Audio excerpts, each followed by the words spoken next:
अरे ई का जब देखा पढ़ाई करते रहेलू, घर के काम काज करे में कोई दिलचस्पी नहीं है।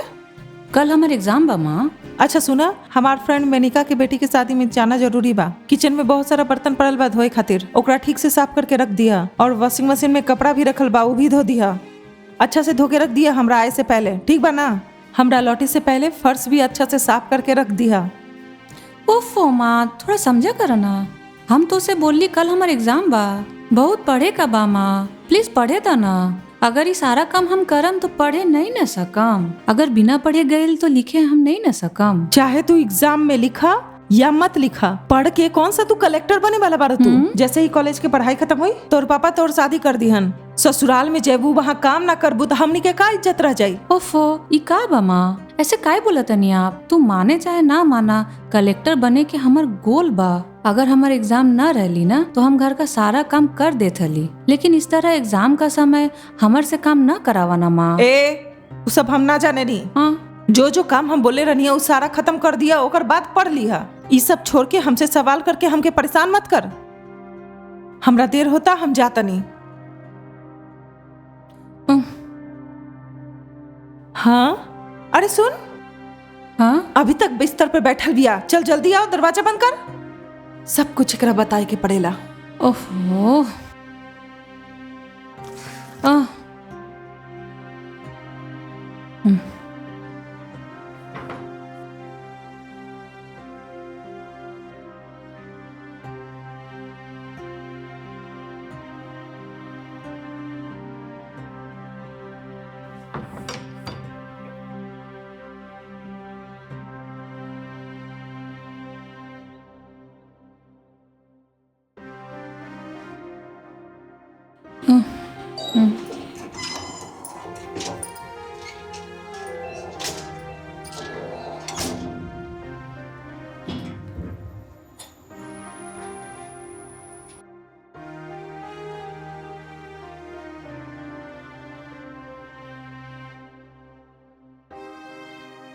ओफो, इतना सारा बर्तन धोवे के पड़ी, ओकर बाद कपड़ा भी धोवे के पड़ी, ओकर बाद सारा घर पोछा भी लगावे के पड़ी। अब कैसे पढ़म हम, कब ही काम खत्म होत और कब हम पढ़ाई करे बैठम।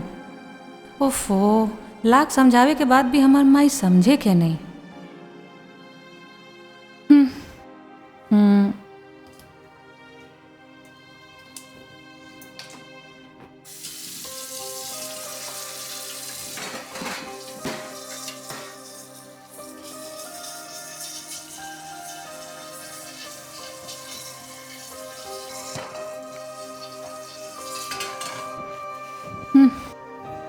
ओफो, आह,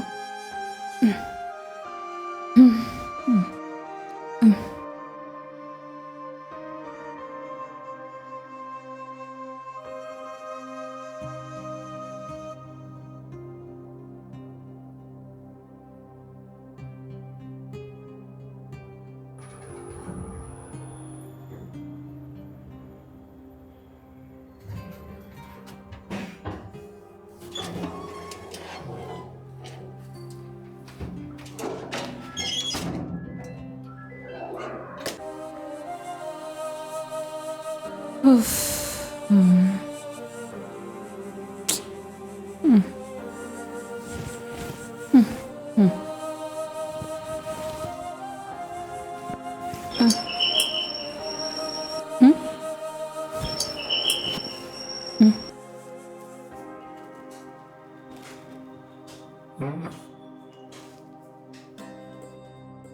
हाँ आइए अंकल। कैसन बारू बेटी, खुश बारू ना? हाँ हाँ, हम खुश बनी, आप कैसन बनी? हम भी एकदम ठीक हैं बेटी। बाहर काहे खड़े बा, अंदर आई ना। हाँ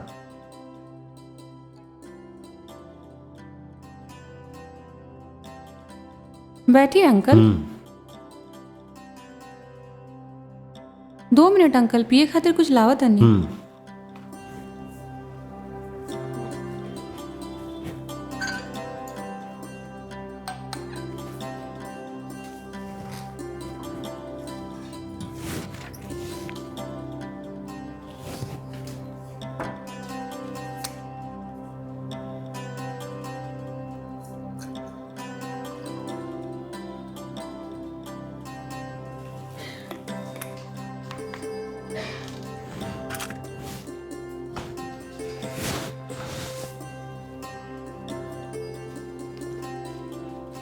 इला अंकल जूस पिया। हम्म।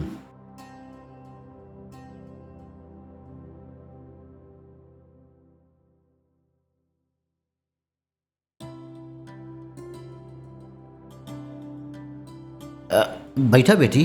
कोई बात ना अंकल, रहे दा, हमरा के बहुत काम बा। ई बात बा। ई का कहतारू, ऐसन का काम बा? अभी अभी सारा बर्तन धो के घर भी साफ कैले बानी और अभी कपड़ा धोए का बाकी बा अंकल। अच्छा बात बा, घर के काम तो करही के पड़ी ना। घर का काम तो करल जाला अंकल, लेकिन कल हमार एग्जाम बा और ऐसे में घर का काम काज करल बहुत टेंशन का काम बा अंकल। ई बात बा। ई बताब, तहार माई लौकत नहीं के? माँ उनका दोस्त का बेटी का शादी में गईल बिया। शादी में गइल बारी? कब अइहन उ? उनका लौटते लौटते शाम हो जाई अंकल। ठीक बा, तहार माई के आवे घड़ी तक हम यहीं रहब। तू जाके अपन काम कर। ठीक बा अंकल। तनी रुका बेटी।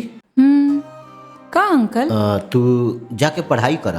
ठीक अंकल, लेकिन माँ आई तो हमके डांटी अंकल। तहार माई के अइला पर हम उनका से बात कर लेब, तू जाके पढ़। ठीक बा अंकल।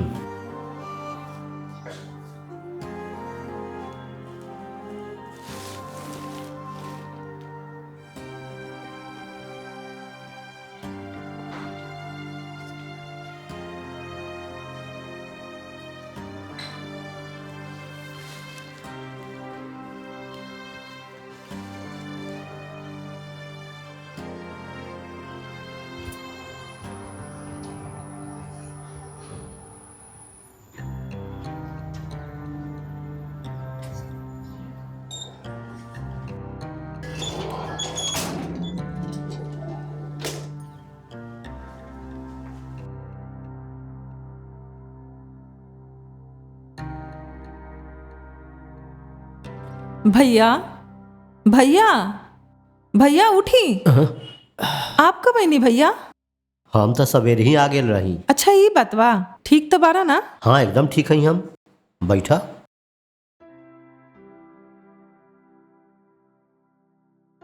अच्छा आप कुछ खैनी पीनी की ना? हाँ हाँ हम पी लेनी। तहार बेटी जूस दिले रही हमके। ठीक बा भैया, तनी वेट करा, हम खाना लेके आओ तनी। ओकर जरूरत नहीं खे। चुप करा भैया। करीना करीना, हाँ अभी आवत नहीं माँ। जल्दी आवा।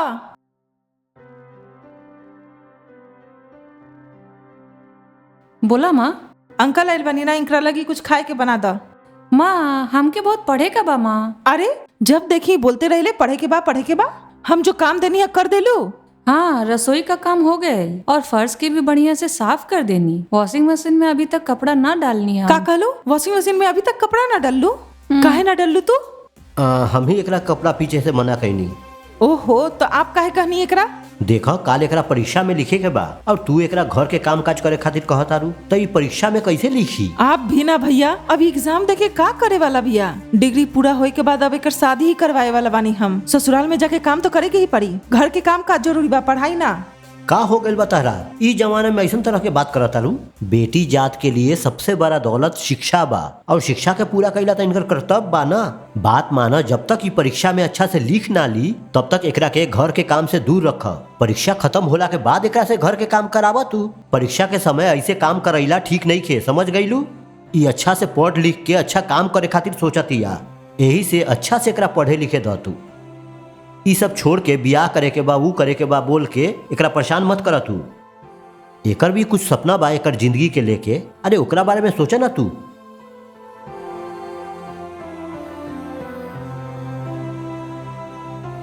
हाँ सही कहला भैया, ई बारे में तो हम सोचले ही ना रहनिया। ठीक बचा के पढ़ाई करा, घर के काम हम देख लेम। जब तक तहार पढ़ाई खत्म नहीं के होत, घर के तू एक भी काम ना करबू। ठीक बा? थैंक्स माँ। Thanks uncle.